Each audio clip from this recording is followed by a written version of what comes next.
Welcome to Chicago.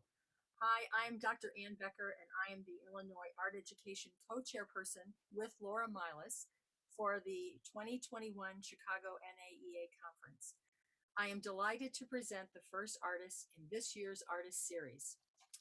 Andres Hernandez is a Chicago-based artist, designer, and educator who reimagines the environments we inhabit and explores the potential of spaces to support creative production, public dialogue, and social action.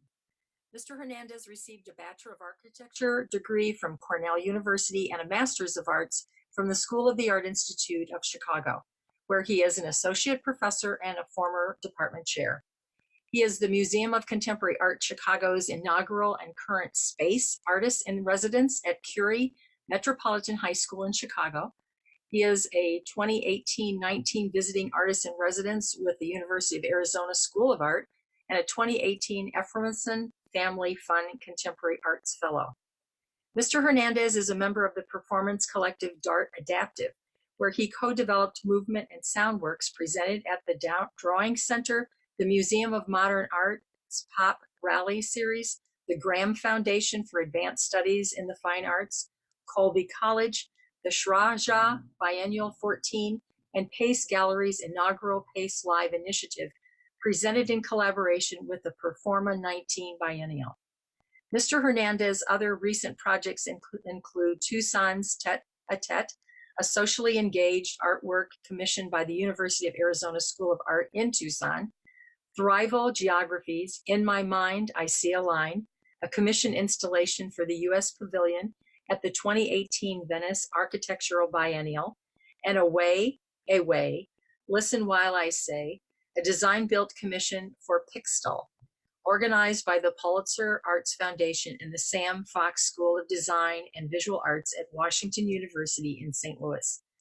Mr. Hernandez is co-founder of the Revival Arts Collective and founder and director of the Urban Vacancy Research Institute. From 2017 to 2019, he was an exhibition design team member for the Obama Presidential Center Museum. And currently he serves as a creative consultant for other public projects and initiatives. We are fortunate to have you with us today, Andres. Thank you, Anne, for such a great introduction. Good day, everyone. Thanks to all of you for joining me. And thanks to NAEA for inviting me to give a talk today as part of this kickoff for the virtual conference.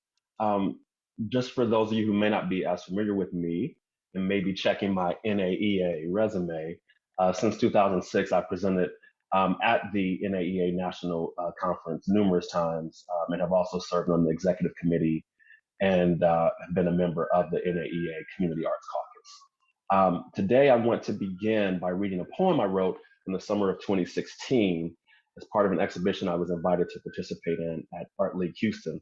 Actually, it was an exhibition of art educators who are also artists as well in their practice. For this exhibition, I was asked to pair up with the local Houston artists to have a dialogue and then to document the dialogue in some fashion.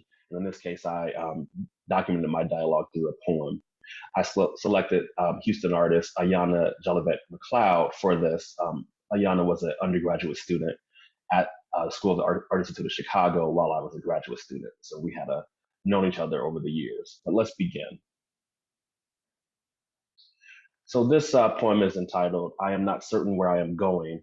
And it's dedicated to my children and my community who inspire and assist. Perhaps understanding will surely come.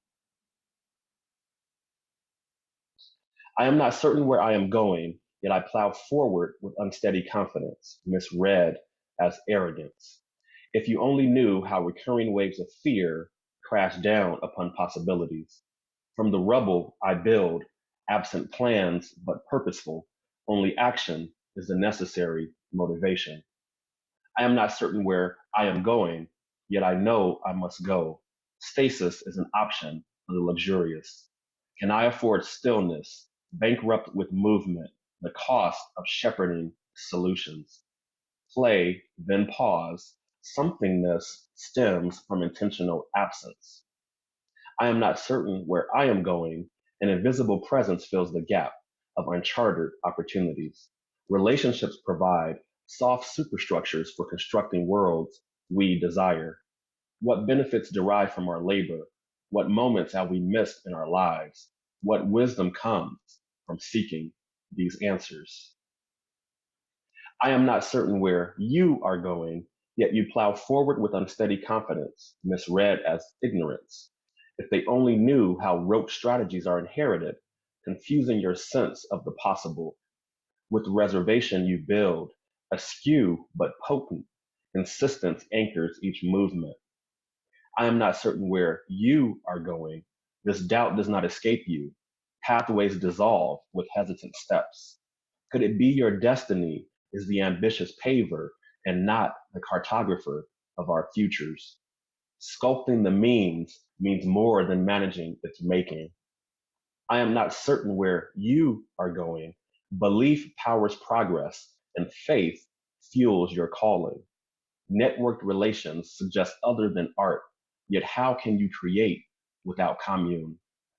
You know not the result of connecting others, but are comforted by this unknown. I am not certain where we are going, yet we plow forward with unsteady confidence, misread as defiance. If they only knew how routine pessimism and apathy constrict imaginative possibilities. From the remains we build, against the grain but polite, our attitudes mortar meaning.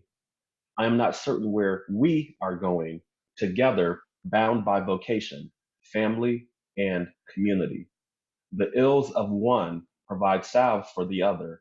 Remember to treat problems, not symptoms. Creativity is our way beyond, above perception and conception. I am not certain where we are going. These travels along shifting terrain, landscapes of improbable arrivals. What we exert to participate, immeasurable by earthly standards, our bodies as barometers of progress. Destinations outside our field of vision, perhaps instruments will offer us awareness.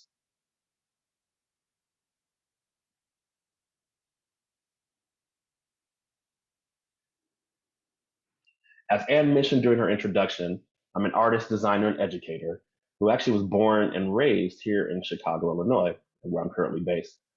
I work both independently and collaboratively to explore and reimagine the physical, social, and cultural environments we inhabit.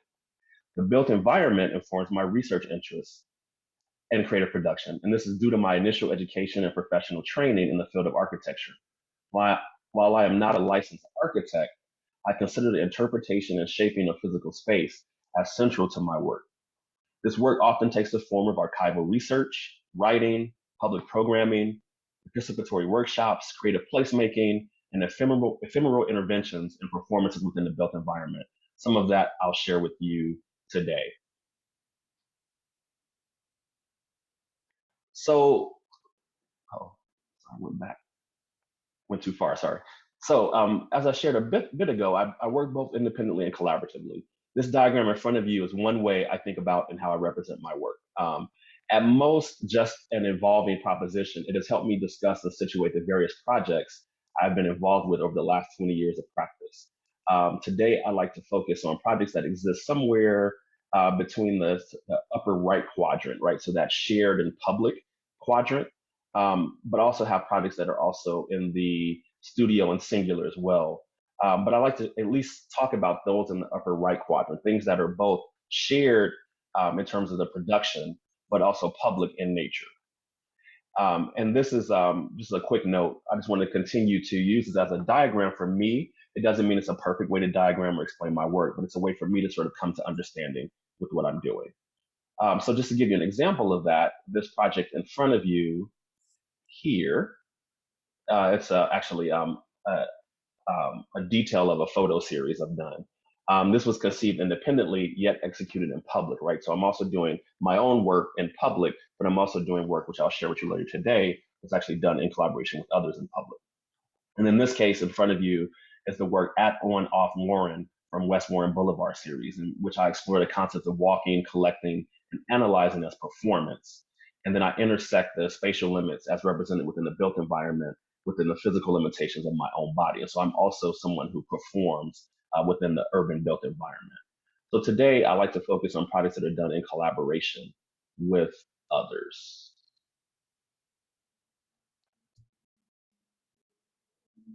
So I have two provocations for us to consider today. If you recall from my title slide, my talk today is named Choreographies. I chose this title as a way to frame my development and facilitation of artistic projects as a form of choreography, and also how various forms of choreography appear within my creative practice. My reading of the poem, I Am Not Certain Where I'm Going, to begin my talk also considers how meandering, wandering, and not knowing one's next movement can also be considered a form of choreography. Additionally, I'm interested in the myriad ways African Americans navigate the built environment, which in a sense becomes forms of choreography, de facto survival strategies, and transgressive spatial performance based on stereotypical assumptions about where and how bodies of color should exist. While my interest lies primarily in unjust forms of power that operate through physical space, I'm also inspired by examples of alternative utilization of space by oppressed communities, which is often at the risk of their own safety and freedom. Today, I'd like to talk through two ways I've recently worked through this framework. First, by briefly discussing the project Thrival Geographies. In My Mind, I See a Line, which was presented at the 2018 Venice Architecture Biennale, and then through discussion of my work done as part of the performance collective Dark Adaptive. So let's begin again.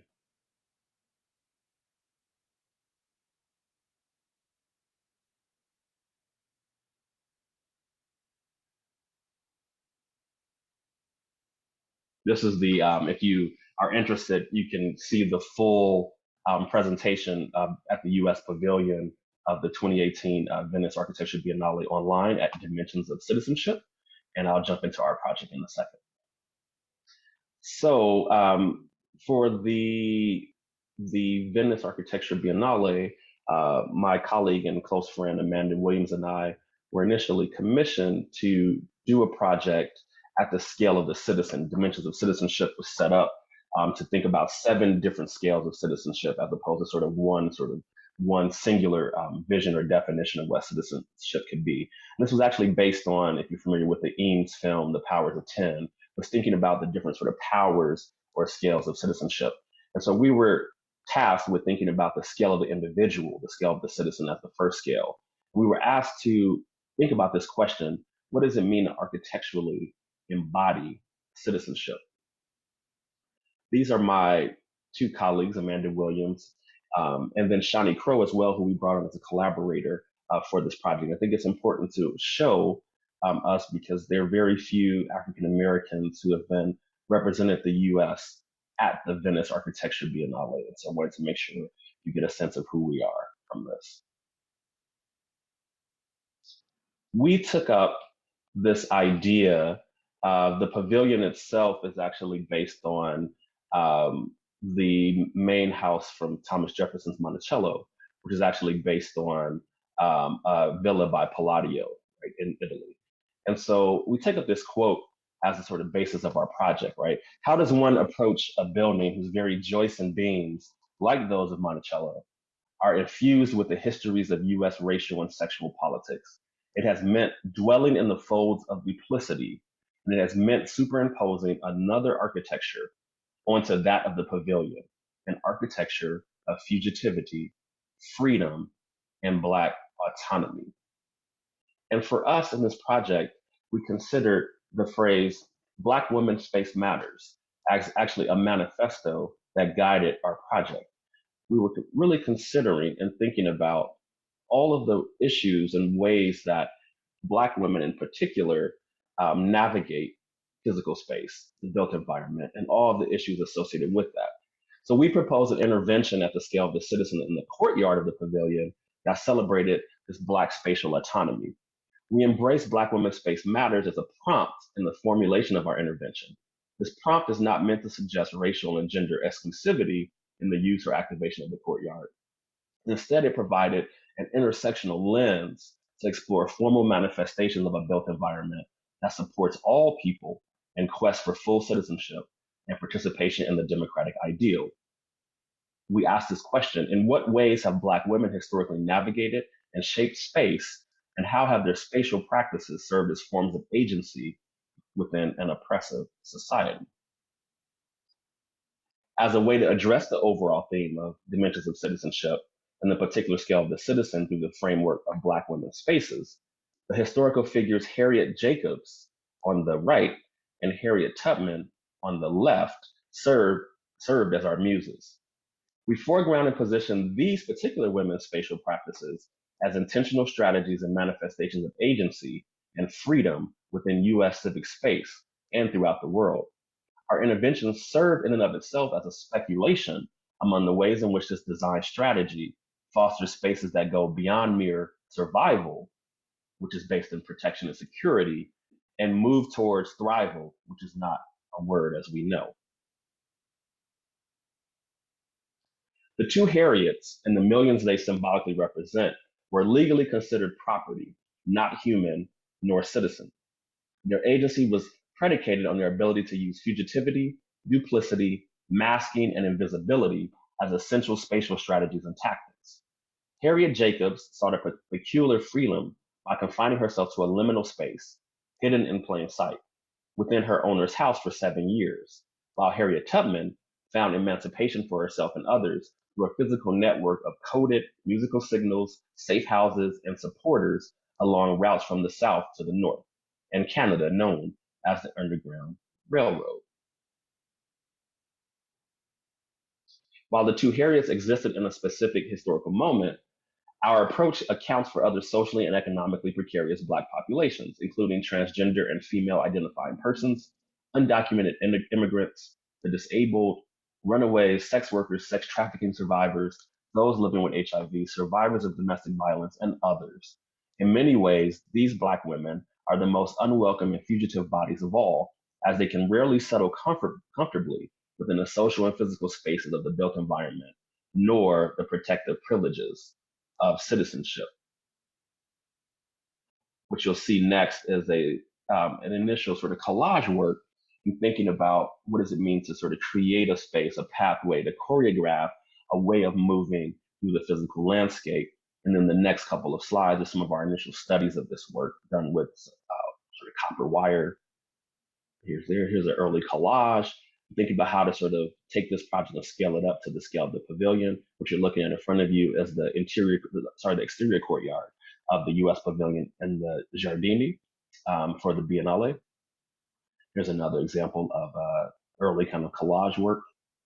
And then here's what we initially sort of proposed to present for as our project, the sort of reworking or wrapping, a sort of choreography, if you will, of material and movement through the courtyard into the portico of the U.S. Pavilion. We were also interested in thinking about the choreographies, if you will, the pathways of braiding as a concept, and thinking of both African American and traditional African ways of braiding, and thinking about all of the myriad ways that pathways of braids come together in particular hair forms. And we use that as a way of thinking about not only material for our project, but thinking as a way of creating or choreographing or bringing together pathways in order to actually make this project. And so you'll see examples of our braiding here, here, and then eventually we got to the point where we were able to develop and design our actual intervention in the courtyard as a large scale sculptural installation, which became a respite or resting place for Black women in the courtyard. And so here's an early sort of unscanned still frame of the project positioned in the courtyard. And then this is some of the photography of it placed at the Biennale. I'll show you a couple of examples. See the sense of scale. This is actually me sitting inside of it. And so it actually was an inhabitable space that one could actually sit into and sort of think, look up towards the sky in a similar way that fugitive Africans who were escaping slavery looked to the North Star for guidance. And so it became a way to sort of think about and imagine the future, but also possible destinations and also possible guidance systems for one's autonomy and freedom. Here's a detailed shot of all the sort of braiding that was done for it. I actually had to learn how to braid myself. I never braided hair before. I had to learn. Here's sort of a detailed shot of one of the larger braids I braided. And then here's sort of from inside of this sort of pod shaped space where one enters to get to the seat, looking out at the sky. And what I wanted to show just very briefly today is a short, we actually commissioned a much longer documentary. I wanted to show a 3-minute clip of this film about our project. Hopefully you can hear it and enjoy it.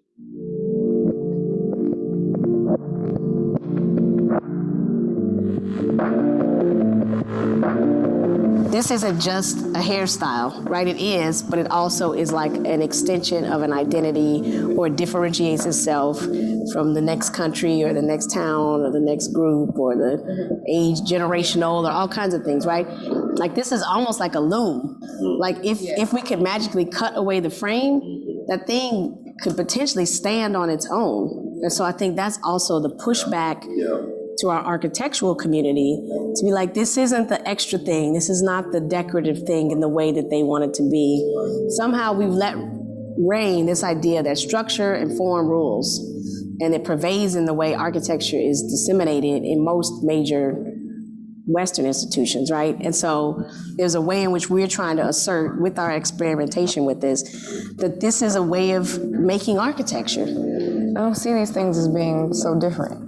I guess because you all are architects, you're thinking about it in a different way than I am. But I think if we're making Black space, I always say that, especially for Black women, like decorating yourself and your hair is a part of our innate Africanness. I think, like in making the space, you're allowing yourself to decorate yourself as you would naturally. I like Shani's comment too, because it does bring it back and not apologizing for that. No, that braiding is decoration too. It's like an assertion of an identity, and it's a claiming of a conceptual space.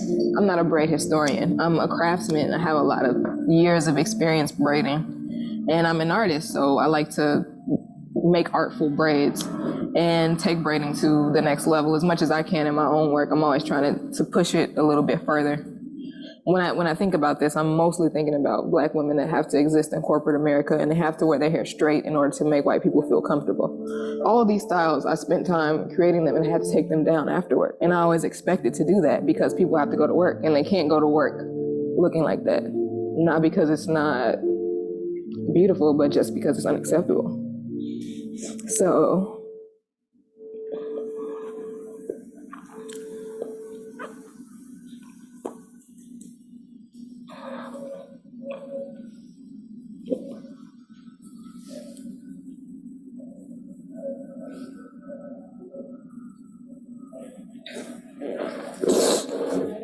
I just,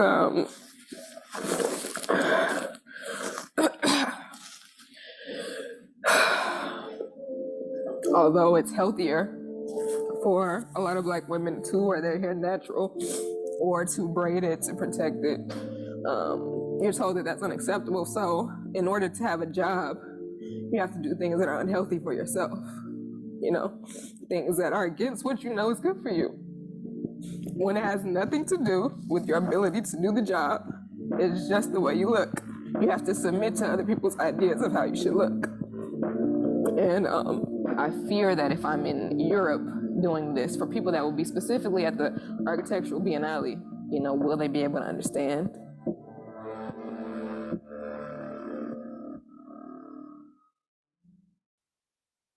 So that last part of this clip of the documentary always gets me.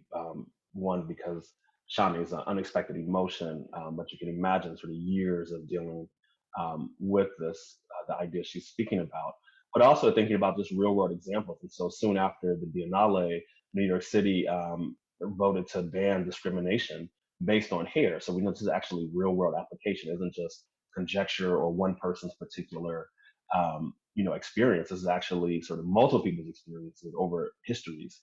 And so thinking about how even the navigation of space, the choreography through space within either the built environment, public space, or even private environments of work, how one's appearance, how one's hairstyle becomes a roadblock or a blockage for you. So our project was actually meant to be both a commentary on that, but also we wanted to use the documentary to do community engagement and conversations around this very issue. With that, I'm going to take a quick pause, and we're going to shift into other ways that I present choreography or am a choreographer in the work that I do. One thing I forgot to mention is that I'm actually not trained as a choreographer. I'm not a dancer. I'm not a theater person. Again, I'm trained as an architect and I'm an educator and I'm an artist. However, I think it's been really interesting to see how, in different ways, I've sort of served as both sort of a writer of performance scores, a dramaturge for interpreting other people's work into performance or movement scores, and also being a performer myself. And so I wanted to just kind of quickly talk about where the origins of this come from, because I'm from Chicago and because this conference will be in Chicago virtually. Wanted us to kind of think about, all the different ways that the built environment is choreographed, but also can be choreographed as a way to deal with some of the things that are just below the surface, the sort of palimpsest, if you will, of histories, of urban histories in our built environment. And so this is actually on the left, an aerial view of the former Cabrini Green public housing development here in Chicago, which people may know this sort of name lives beyond, in some ways, almost legendary status. And then on the right is that same sort of plot of land that eventually was actually torn down through the plan for transformation here in Chicago of public housing. And so this is what it looked like in 2015 when I began thinking about what does it mean to sort of choreograph actual projects on open urban spaces that actually deal with the issues of those particular histories of the things that were there prior to those spaces. I mean, before they were raised. And so this was a choreography work that I had done. It was actually my very first one, called Ghost, Ghost, Ghost. And that was a movement work that I developed to actually do with former residents and people who worked in Cabrini Green on this very plot of land. So that's sort of a diagram of the sequence across the site. And then you'll also see in the next two diagrams, these were sort of movements that were based, that were to happen at each of those sort of stops along that movement across the site.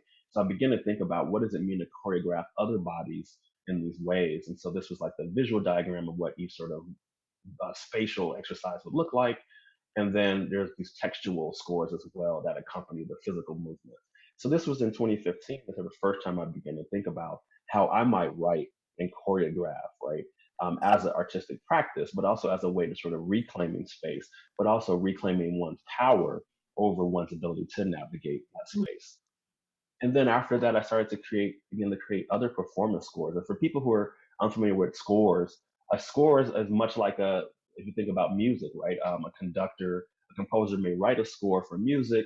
A conductor then interprets the score with an orchestra, and the orchestra eventually plays it. And so we know in this sort of histories of art, there are other artists who are working with the idea of performance scores, most notably Fluxus, right? Or you think of someone like Yoko Ono or just other folks in Fluxus. I can't think of any names right now, sorry. But thinking about this idea of the written score, or even like someone like John Cage or someone like that.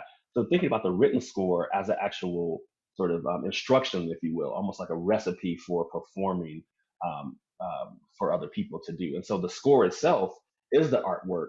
The interpretation of the score through performance is also an artwork. So I began to kind of see these as actual ways of working.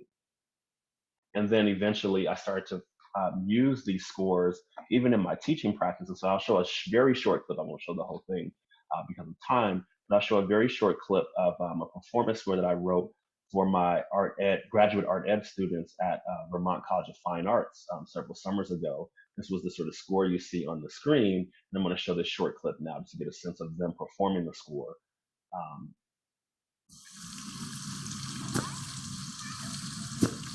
This is a performance of the score Stomp the Space Sideways.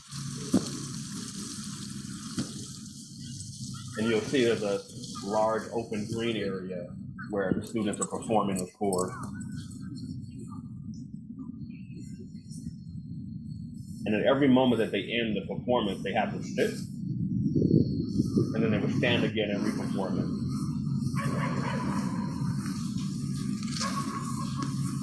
That's a walk a wide circle, of course.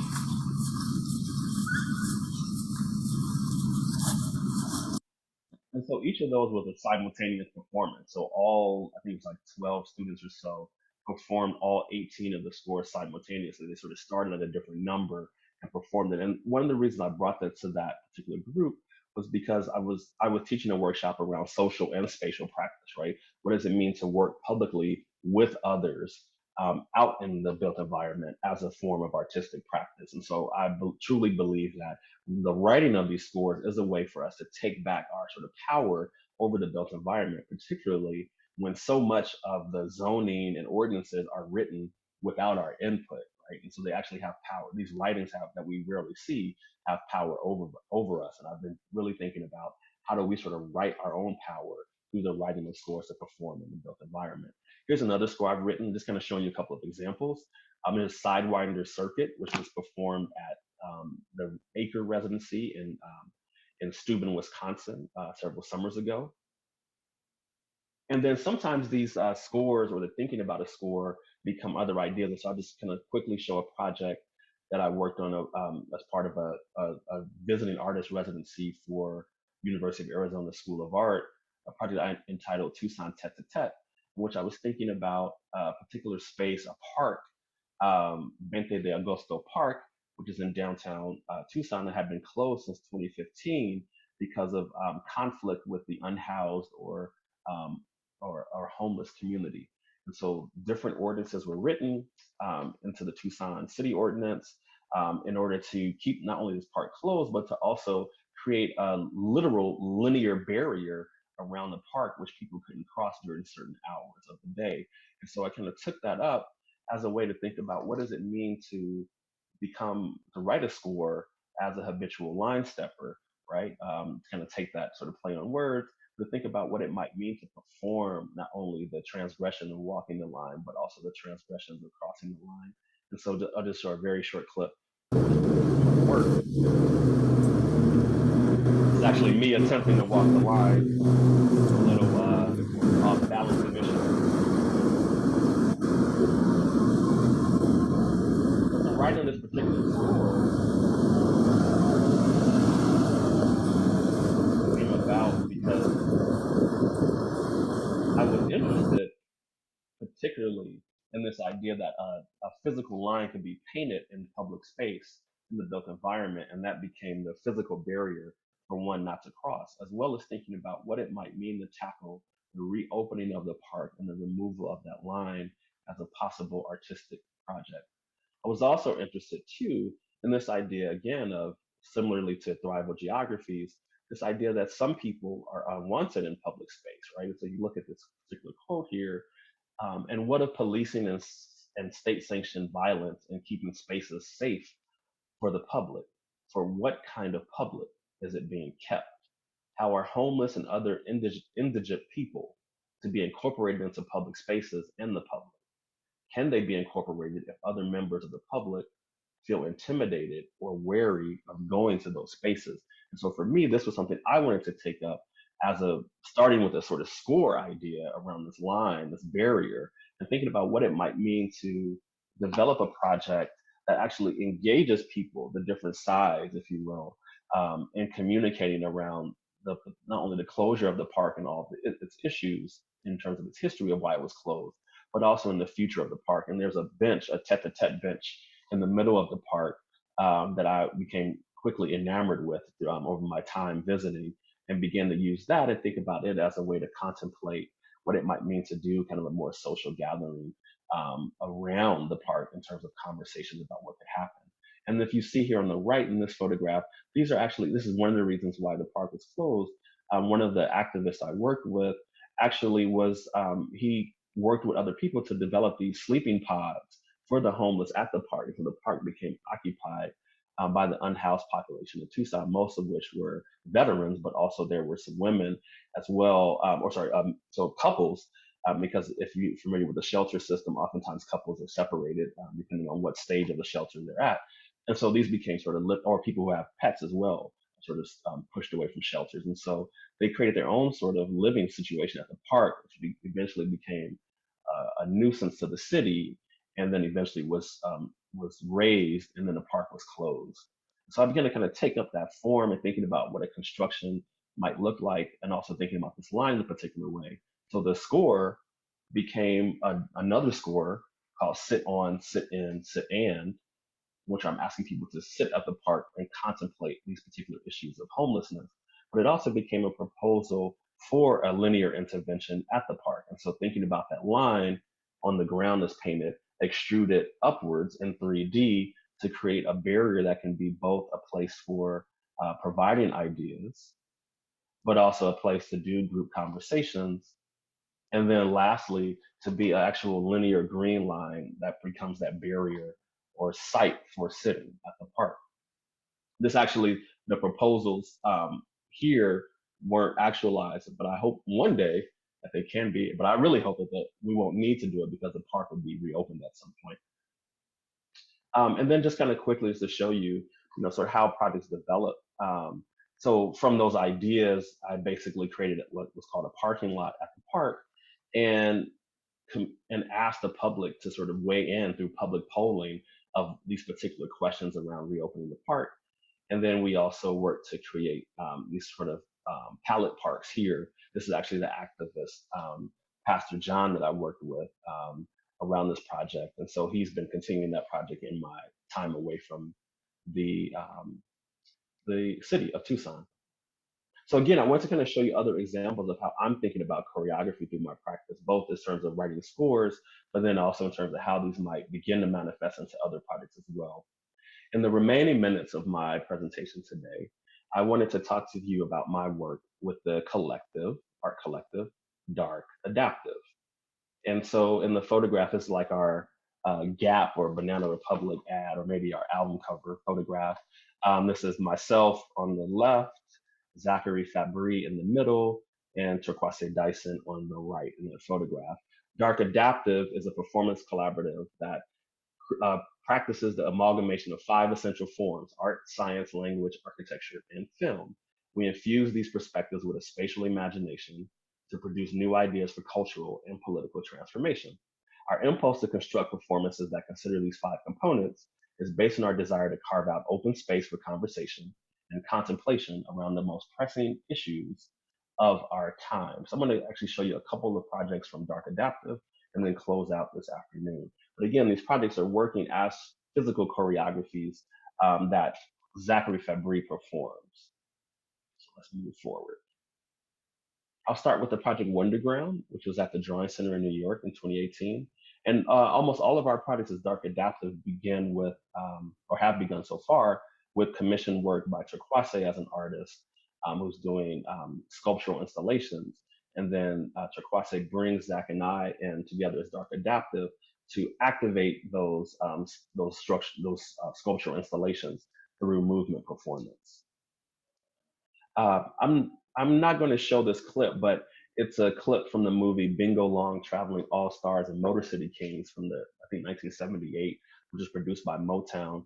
It's a sequence of a Negro League baseball team doing sort of like a in-between innings sort of show. And it's a beautiful sort of mimed, slow motion, choreographed sequence of movements, pratfalls and some other things that I'm really inspired by. And I use that as a way to think about how Zachary's body can move in the works that I'm scoring for him for interpreting Turquoise's sculptures.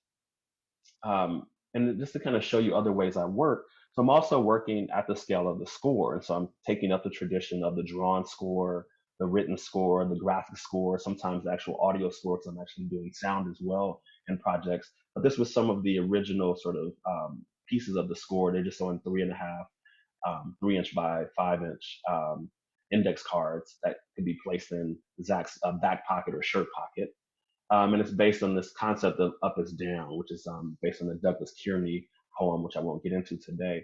Just to kind of show you other ways I work, thinking about the staircase as the actual sculpture. In this case, Turquoise didn't make a sculpture for the Drawing Center. And so we use the existing architecture as the site of the work. You'll see here, this is the actual scores that I'm making. And so I'm also showing this too, because as art educators, to think about how we work with our classrooms using basic materials. This is kind of tough to see on your screens, I'm sure. But again, an index card. This is the yellow is actually a Post-it. The blue is blue painter's tape. And then this red line is actually a red electrical wire, like you can get from the dollar store. And then these are just, like dots from Office Max, Office Depot, and then letters, which you can also find there. but I'm using those as ways to sort of draw these scores that then Zach interprets in the space itself. Just a couple of examples of that. And then Takwase, then we document our projects through film. And so Takwase in this early moment was documenting Zach's performances. I'm just going to show you a very short clip of Zach, it's like a couple seconds, performing one of the scores underneath the staircase.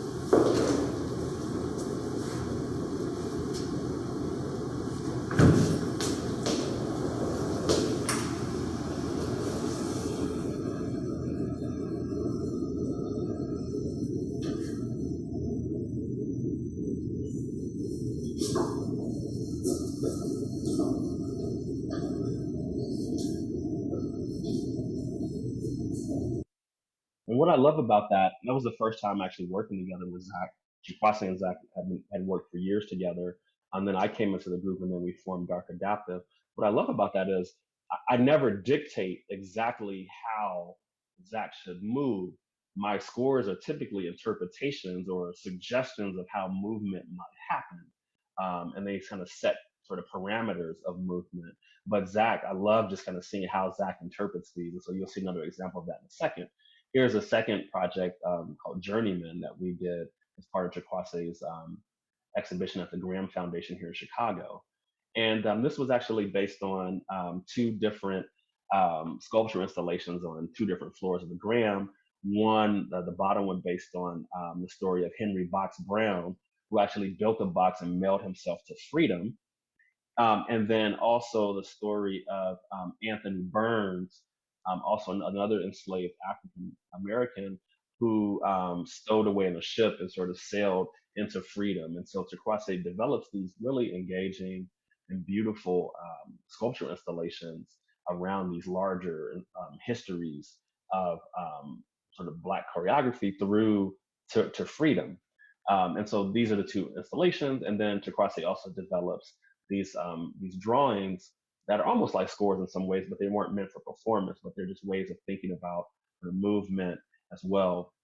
And so in this project, I took up this thinking about what it might be or feel like to press one's body against surfaces, whether it's the surface of the box in Henry Box Brown's case or the surface of the ship in Anthony Burns' case. And so I was really sort of enamored by this very famous photograph of David Hammons, who's doing these body impressions or prints that he's famous for. And actually, there's a exhibition at the Drawing Center now that just opened of David Hammons' prints.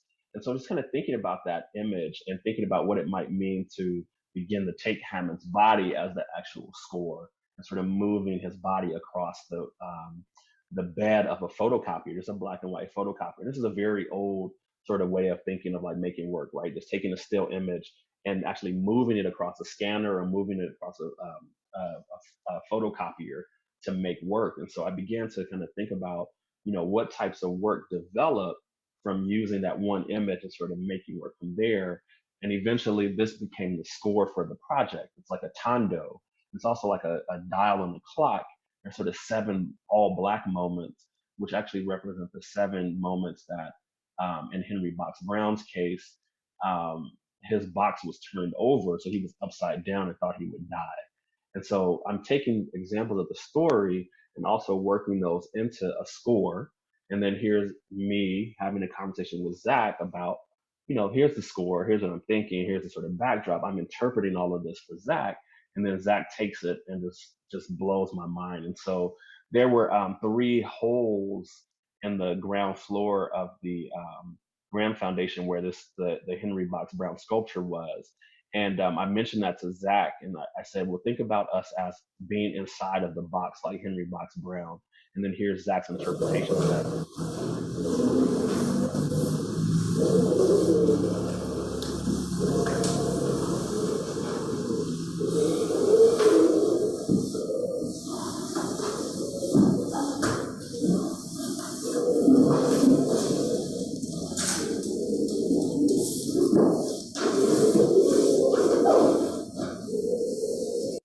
I'm just going to pause it for a second because what may be hard to see from this is that Zach is basically inflating himself, his body from the hold. And so using it as the breathing hold in a similar way that Henry Box Brown burrowed holes in the box that he mailed himself to freedom in. And so Zach uses that strategy as a way to, in his performance, to actually blow himself into sort of this larger mass and eventually a body. It's really beautiful. It was unexpected. I didn't know he was going to do it until I saw it live like everyone else.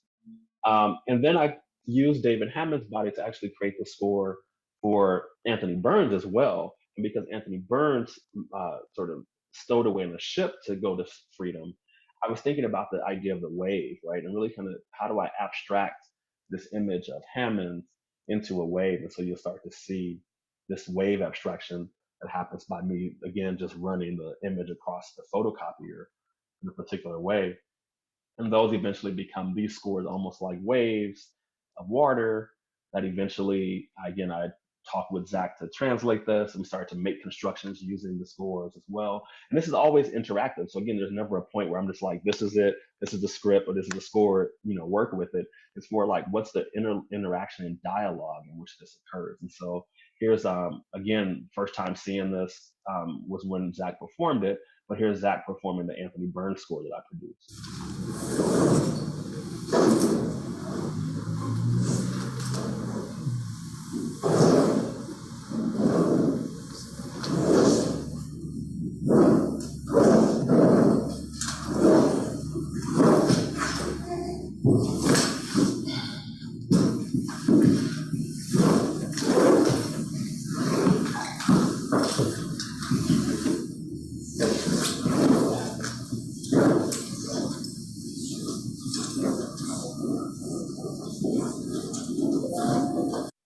When Zach did that last move, I was like, my mind was blown. I didn't expect it.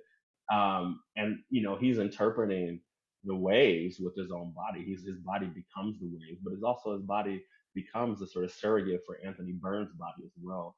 I'm always sort of blown away by what Zach imagines through these through my scores and through these interpretations of Turquoise's work. There's actually a project in here that I'm going to skip because I wanted to just close with this last one here. I'm going to skip over Osborne's Ascent, but this was a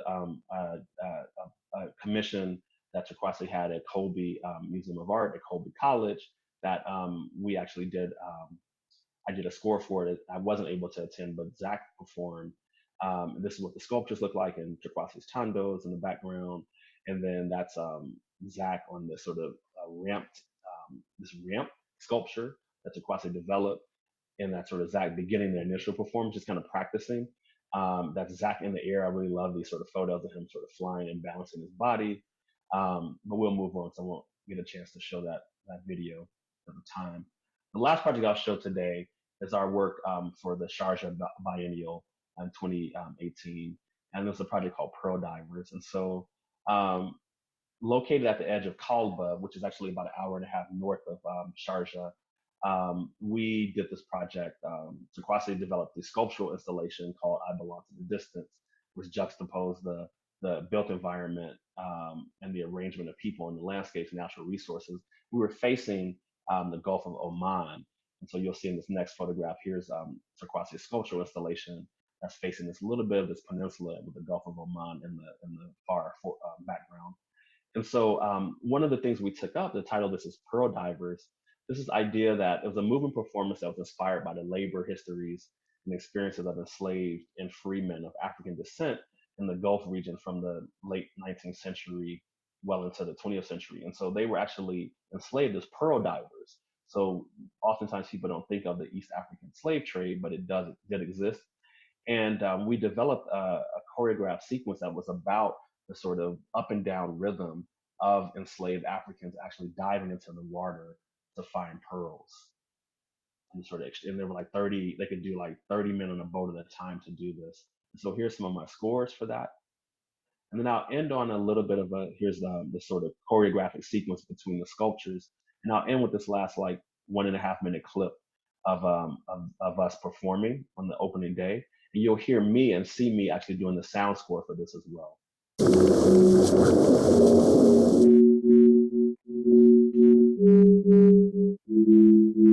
Andre's just gonna start playing music before 1:30. Just to alert people, hey, something's happening here. People are gonna trickle over. Andre's to sit up here.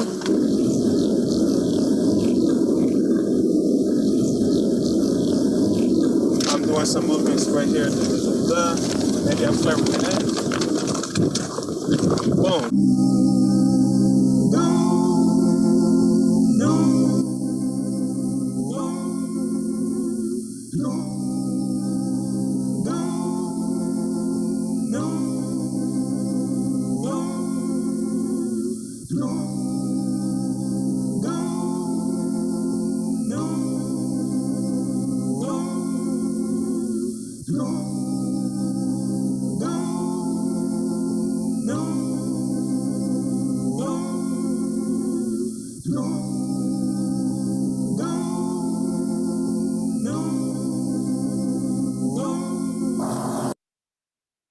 So I'll end there. We have about 2 seconds left.